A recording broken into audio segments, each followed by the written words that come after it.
जय हिंद दोस्तों, कैसे हो आप लोग। उम्मीद करता हूँ अच्छे होगी, अपनी तैयारी अच्छे तरीके से कर रहे हो। यूपी पेट का एग्ज़ाम 28 और 29 तारीख को है।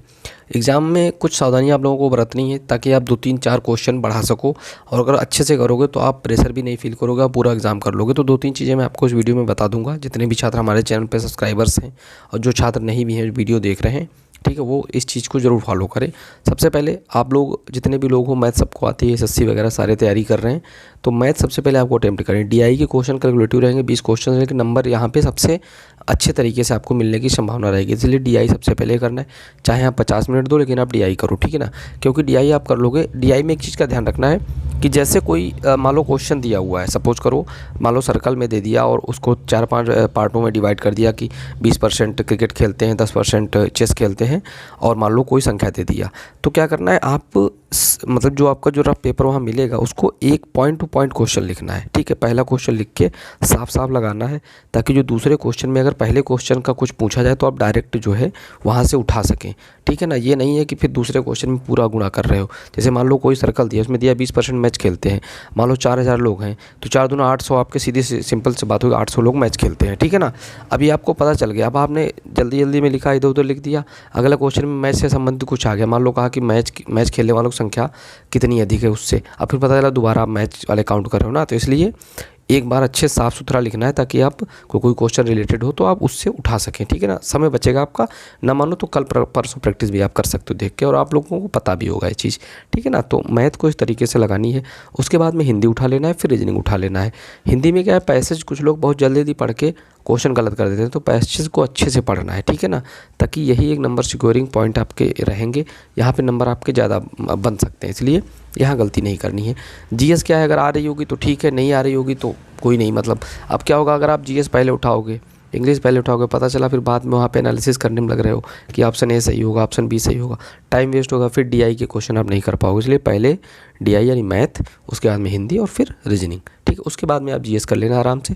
50-50 वाले क्वेश्चन है, उसमें आपको जो है करके आना ही आना है, ठीक है। 2 ऑप्शन आप एलिमिनेट कर रहे हो, तो आप जो 2 बचते हैं उसमें से आप 50-50 रिस्क ले सकते हो, लेना भी चाहिए, ठीक है, मेरा मानना है।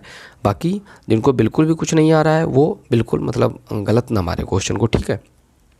और अगली चीज़ है कि अपना सारी चीज़ें हैं जो भी मंगाई गई हैं एग्ज़ाम में, जो भी ले जानी है अपने आराम से ले जाइए, ठीक है। सेंटर पे पहले पहुंच जाना, ठीक है। भीड़ बहुत ज़्यादा होगी, आप सबको पता है, होटल वगैरह ये वो चीज़ें, रेलवे प्लेटफॉर्म पे रुकना होगा, ठंडक भी बढ़ गई, अपना ओढ़ने दसाने का इंतज़ाम पूरा ले जाना, ठीक है ना। सारी चीज़ों का ध्यान रखना है, परेशान बिल्कुल भी नहीं होना है। एग्ज़ाम पेपर पिछली बार की तरह आएगा, टफ़ बिल्कुल भी नहीं होगा, जान लीजिए नॉर्मल ही रहेगा, क्योंकि पेट का एग्ज़ाम है, और मुझे नहीं लगता कि वीडियो और या फिर जूनियर स्टूडेंट की तरह इसको टफ़ करेंगे।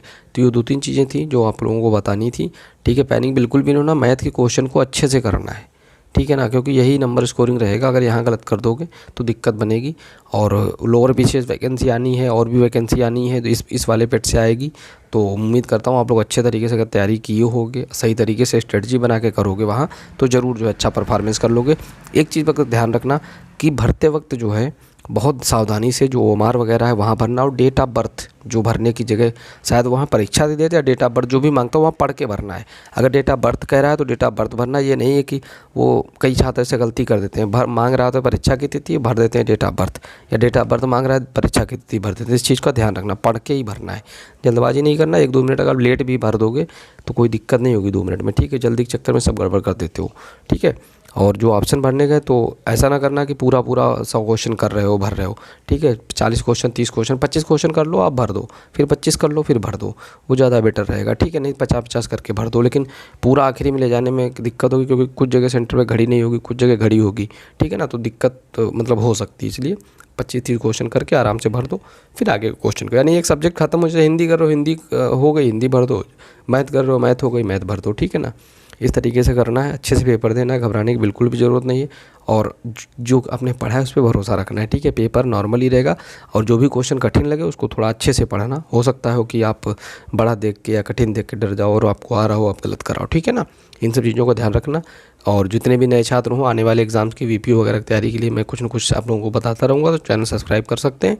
बाकी कोई क्वेरी वगैरह हो तो कमेंट बॉक्स में कमेंट करके पूछ लेना आप लोग, ठीक है ना। और अच्छे से एग्ज़ाम देकर आना है, फोड़ के आना है, ठीक है। बेस्ट ऑफ लक आप सभी को, ठीक है।